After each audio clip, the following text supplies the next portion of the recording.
Dans notre société, on ne se laisse pas volontiers remettre en question. Et ce qui est peut-être encore plus dommage, c'est qu'on n'a pas assez de courage et de lucidité pour se remettre soi-même en cause. Sommes-nous en même temps devenus plus tolérants envers les autres? Peut-être. On continue pourtant à beaucoup les critiquer. On considère que ces agressions constituent la meilleure défense pour rester soi-même hors de portée. Celui qui repère la paille dans l'œil de son voisin peut facilement détourner l'attention de la poutre qui est dans le sien.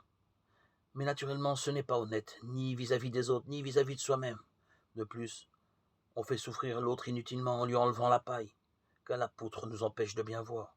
C'est pourquoi Jésus dit: qu'as-tu à regarder la paille qui est dans l'œil de ton frère, et la poutre qui est dans ton œil, à toi tu ne la remarques pas? Comment peux-tu dire à ton frère: frère, attends que j'ôte la paille qui est dans ton œil, toi qui ne vois pas la poutre qui est dans le tien?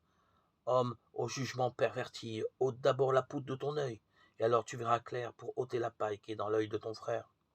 Quand tu as joué un mauvais match, c'est facile de proclamer dans les vestiaires que le gardien s'en est mal tiré. Quand un ami qui s'engage souvent pour les autres passe un mauvais moment, c'est facile de voir la paille de ses défauts, sans remettre en cause ton propre égoïsme. Le jeu de la poutre et de la paille se joue aussi en grand. Dans les médias, on a parfois tendance à chercher le point faible des autres à partir de sa propre suffisance. Et le Nord ne voit pas la poutre qu'il a dans les yeux lorsqu'il désigne la paille du tiers-monde. Un jeune marxiste généreux demanda un jour à des amis universitaires: quel est votre secret?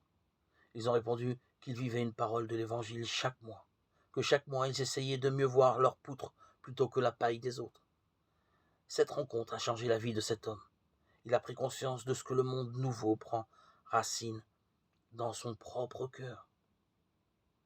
Quelles sont les pailles des autres qui t'occupent? Vois-tu toi aussi la poutre dans ton œil?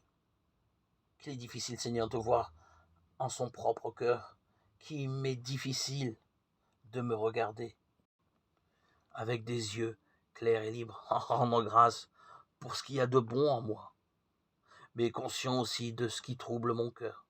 Donne-moi, Seigneur, un regard plein d'amour, capable d'accepter la paille dans l'œil de l'autre, ou de l'enlever, avec délicatesse et habileté.